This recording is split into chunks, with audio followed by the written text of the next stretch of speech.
वाडा police स्टेशनमध्ये एक भयानक घटना ही बरोबर 30 तारखेला उघडकीस आलेली आहे. मनोरची घटना 30 तारखेला घडलेली आहे आणि वाड्याची घटना 30 तारखेला उघडकीस आलेली आहे. या दोन्ही घटना 30 तारखेलाच ही झालेल्या आहेत. याच्यामध्ये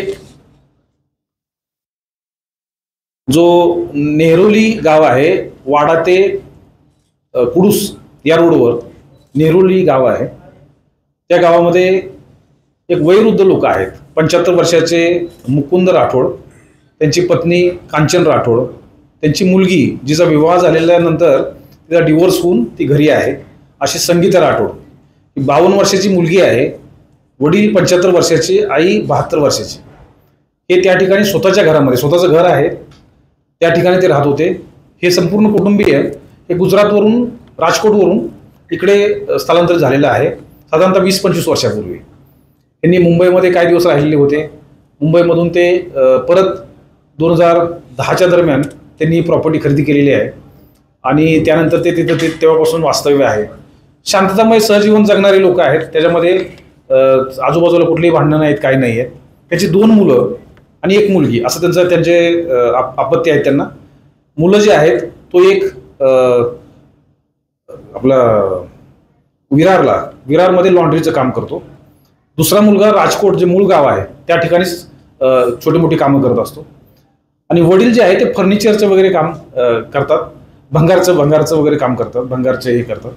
अशा स्वरूपाचं एक ह्या वयामध्ये जे सहज शक्य आहे त्या गोष्टी करणारा, मुलांकडून कधी कधी पैसे येतात महिन्याला, अशा स्वरूपाचं साधारणतः जीवन जगणारा हा व्यक्ती आहे. आणि यांच्याकडे एक त्यांनी एक 8-10 वर्षापूर्वी एक घराच्या शेजारीच एक 2 मजल्याचं हे बांधलेलं आहे. वरच्या मजल्यावर 3 रूम आहेत. त्या 3 रूमपैकी 1 रूममध्ये त्यांनी एक भाडेकरू ठेवलेला होता. भाडेकरू त्या ठिकाणी गेले 6 महिन्यापासून राहतोय. आधी वॉचमॅन म्हणून काम करत होता, नंतर फर्निचरच्या ठिकाणी सोफा सेट वगैरे बनवण्याच्या कामामध्ये तो मदत करत होता. आणि तो तिथं भाडेकरू, त्याची बायको आणि 2 मुलासह तिथं राहत होता. छोटी मुलं आहेत 2, त्याच्यासह तिथं सहकुटुंब राहत होता. त्यांच्या दोघांचेही संबंध त्या दरम्यानच्या काळामध्ये 6 महिन्यामध्ये व्यवस्थित होते. काय त्यामध्ये काही कुठली झगडा किंवा आमच्याकडे कुठल्याही स्वरूपाच्या तक्रारी नाहीत किंवा गाववाल्यांकडून सुद्धा तसं काही कुठली माहिती नाही की त्यांचे काही झगडे होत होते किंवा काय होते.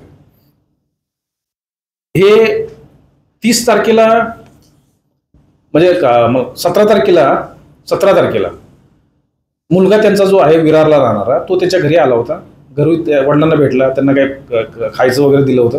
तिथून तो निघून गेला होता. त्यानंतर त्यांनी 20-22 तारखेच्या दरम्यान त्या मुलांनी आजोबा यांना फोन केला वडिलांना, तर वडिलांचा फोन लागला नाही. मग त्यांनी आजूबाजूला राहणाऱ्या एका गृहस्थाला फोन केला. त्यांना सांगितलं की घरी जाऊन बघा की काय ते कुठे गेलेत म्हणून. त्यांनी घरी जाऊन बघितलं शेजारच्या व्यक्तीने, तर घराला सगळ्यांना कुलूप होतं आणि तो जो भाडेकरू होता त्यांच्या घराला सुद्धा कुलूप लावलेलं होतं. त्यामुळे त्यांनी त्या मुलांना तसं सांगितलं. त्यांना वाटलं कुठेतरी तीर्थयात्रेला गेले असतील, आजूबाजूला गेले असतील, कारण ते त्यांच्या कामामध्ये साधी परिस्थिती आहे सगळ्यांची, त्यामुळे ते त्यांच्या कामामध्ये व्यस्त राहिले. 30 तारखेपर्यंत काही कॉन्टॅक्ट झाला नाही. त्यानंतर 30 तारखेला दोन्ही मुलं, म्हणजे राजकोटचा मुलगा आणि विरारचा मुलगा, हे दोन्ही मुलं हे त्या ठिकाणी गेले. त्यांनी तिथं पाहिलं, तिथं कुठंही त्यांना दिसले नाहीत आई वडील. तर त्यानंतर त्यांनी परत ह्यांना फोन करायचा प्रयत्न केला ह्या भाडेकरूला. तर भाडेकरूचा फोन नाही घेतला त्यांनी, परंतु भाडेकरू ज्यांनी आणला होता ते भाडेकरू तिथे, त्यांना फोन करून विचारलं की तो कुठे गेलाय म्हणून. तर त्यांच्याजवळ तो बोलत होता की ते बाहेर गेलेले आहेत त्यांच्या कामानिमित्त आणि ते येतील परत म्हणून. अशा स्वरूपाची उडवाउडवीचे सगळे उत्तर तो देत होता. परंतु ह्यांच्यात ते लक्षात आलं नाही. नंतर त्यांनी आजूबाजूच्या लोकांच्या मते ते दरवाजा हे उघडलं, त्याचं लॉक तोडून आतमध्ये गेलं. तर आतमध्ये त्यांना वडिलांची डेड बॉडी अतिशय वाईट अवस्थेमध्ये, म्हणजे ते ही उघडलं 30 तारखेला आणि घटना घडलेली आहे 17 तारखेला. 17 तारखेपासून 30 तारखेपर्यंत त्या डेड बॉडीची काय अवस्था झाली असेल, तर ते किडे पडलेली डेड बॉडी संपूर्ण, त्याच्यामध्ये हाडाचं सगळं वितळून असे विघळून गेलेली अशा स्वरूपात सगळी भयानक परिस्थितीमध्ये ते डेड बॉडी त्यांची बाहेर पडलेली. आणि नंतर चौकशी पाहणी केली तिथे, तर एका मोठ्या पेटीमध्ये आईची आणि बहिणीची, त्या दोघींची डेड बॉडी त्या पेटीमध्ये त्याला मिळाली. त्यानंतर त्यांनी पटकन पोलीस स्टेशनला फोन केला आणि मग तिथून पुढे तपास सुरू करण्यात आला. तपासामध्ये आम्ही वेगवेगळे अँगल त्याच्यामध्ये ज्यावेळेस अशा स्वरूपाच्या वयोवृद्ध लोकांची हे होतं, त्यामध्ये एकतर सिनियर सिटीजनचा विषय आहे, दुसरा मुद्दा की त्यांची दुश्मनी कुणाशी नसताना अशा स्वरूपाचा मृत्यू का यावा या बाबतीमध्ये सुद्धा संपूर्ण चौकशी केली गेली. त्यामध्ये सर्व फॉरेन्सिक टीम आमची बोलवली गेली. त्यामध्ये डॉग स्क्वॉड बोललं होतं, ठाणे ग्रामीणवरून डॉग स्क्वॉड आलं होतं आणि इतर सर्वच गोष्टी केल्या. एक त्यामध्ये डॉग स्क्वॉडने जे एक त्यामध्ये हे दाखवलं की त्या ठिकाणी पडलेले एक वेपन होतं, हत्यार होता, ज्याला हातोडा होता. हातोड्याच्या मुठीचा वास त्या डॉग स्क्वॉडला दिल्यानंतर तो डॉग जो आहे तो जे आरिफ जिथं राहत होता, जो त्यांचा भाडेकरू होता, त्या रूमच्या वरच्या मजल्यावर जाऊन तो फिरून आला. तिन्ही रूममध्ये तो फिरून आला होता. म्हणजे डॉगने एक इंडिकेशन दिलं होतं की या ठिकाणी तो हा जो आरोपी आहे तो त्या ठिकाणी येऊन गेलेला आहे. तो त्या हातोड्याच्या मूठचा वास दिल्यानंतर तो वर त्या ठिकाणी जिथं राहत होतं त्या ठिकाणी जाऊन आला होता. तर ही एक महत्त्वाचं इंडिकेशन त्यामध्ये आम्हाला मिळालेलं होतं. तर या दृष्टिकोनातून आम्ही सर्व अँगलने आमच्या वेगवेगळ्या टीम तयार करण्यात आल्या. LCBचे आमचे अधिकारी, त्या ठिकाणचे DYSP पिंगळे, त्या ठिकाणचे PI किंद्रे साहेब आणि इतर सर्व वेगवेगळ्या टीम ह्या वेगवेगळ्या विषयासंदर्भात काय काय असू शकतं याच्या विषयानुसार प्रत्येक विषयाला एक एक टीम देऊन आम्ही यामध्ये तपास करत होतो आणि त्याच्यामध्ये काही लीड मिळालं आणि त्या अनुषंगाने आमची टीम एक उत्तर प्रदेशमध्ये प्रयागराज या ठिकाणी जाऊन प्रयागराजपासून काही 50-55 किलोमीटर अंतरावर असणारे जे मेंदुआ अमोरा तालुका मेजा जिल्हा प्रयागराज उत्तर प्रदेश. इलाहाबाद चेंज झालं ना आता हा तर ते चेंज करून घ्या. गेले PRO बोलू. प्रयागराज या ठिकाणी आम्ही उत्तर प्रदेश पोलीसची STF जी आहे स्पेशल टास्क फोर्स त्यांची मदत आम्हाला खूप झाली. हे प्रयागराज झालेलं आहे, त्याचं इलाहाबाद नाही, ते जिल्हा इलाहाबाद नाही प्रयागराज. ते हाताने केलं चालेल. तर त्या ठिकाणचे जे STFचे अधिकारी आहेत शैलेश सिंग आणि इतर लोकांनी आणि आमच्या LCBची पूर्ण टीम गेलेली होती. याच्यामध्ये वाडा पोलीस स्टेशनचे PSI मेडे आणि त्यांची टीम पूर्ण गेलेली होती. आम्ही जवळजवळ 4 दिवस झाले तिथे जाऊन टीम 4 दिवसापासून टीम आमची त्याच ठिकाणी होती. यांनी जाताना स्वतःचं मोबाईल मधलं सिम काढून टाकलं होतं आणि दुसरं सिम टाकलेलं होतं. त्यांनी वेगवेगळे आम्हाला सापडू नये या दृष्टिकोनातून भरपूर प्रयत्न केले होते. त्यामध्ये बऱ्याच टेक्निकल एव्हिडन्सच्या आधारे तो आम्हाला त्या ठिकाणी 4थ्या दिवशी मिळाला.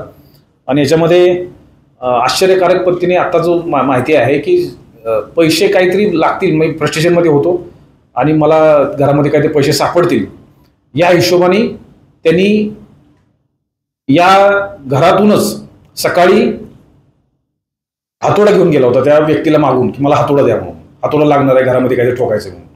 आणि तो हातोडा घेऊन गेला होता. नंतर हे आजोबा बाहेर गेल्यानंतर तो घरी आला.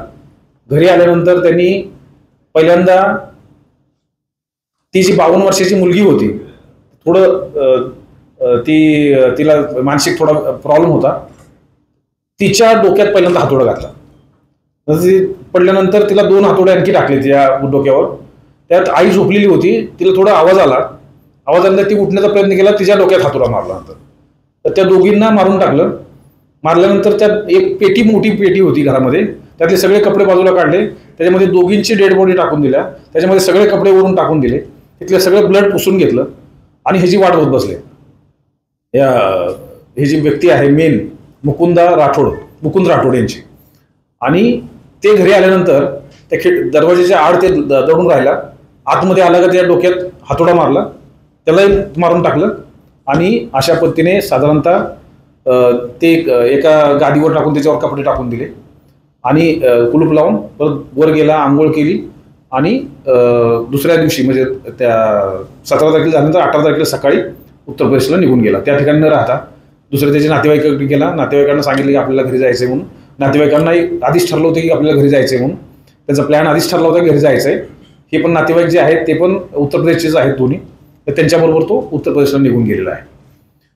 जे जाताना घेऊन गेला त्यांच्यासोबत त्या घरामधले 6 फक्त कॉईन आहेत, चांदीचे कॉईन 6. त्याची किंमत आहे 2100 रुपये. 2100 रुपयाच्या चांदीच्या कॉईनच्या साठी 3 लोकांचा जीव त्यांनी घेतलेला आहे. हे आतापर्यंत तपासामध्ये निष्पन्न झालेलं आहे. आता ट्रान्झिटमध्ये तो होता, रात्री आमच्याकडे आलेला आहे. आता PCR घेतल्यानंतर आणखी काय खरा मोटिव्ह होता किंवा त्याला काही फॉल्स इन्फॉर्मेशन लागली होती का की इथे पैसे येणार आहेत किंवा या ठिकाणी काय होणार आहे, अधिकचे पैसे असतील त्यांच्याकडे, अशी काही चुकीची माहिती त्याच्याकडे होती का, या संदर्भात तपासामध्ये काही गोष्टी निष्पन्न होतील. परंतु आतापर्यंत जी माहिती मिळते आहे ती खरोखरच धक्कादायक आहे की फक्त आणि फक्त काही माहिती नसताना घरामध्ये काही ते पैसे असतील या हिशोबाने 3 लोकांचा जीव त्या व्यक्तीने घेतलेला आहे, अशी आतापर्यंतची माहिती आहे.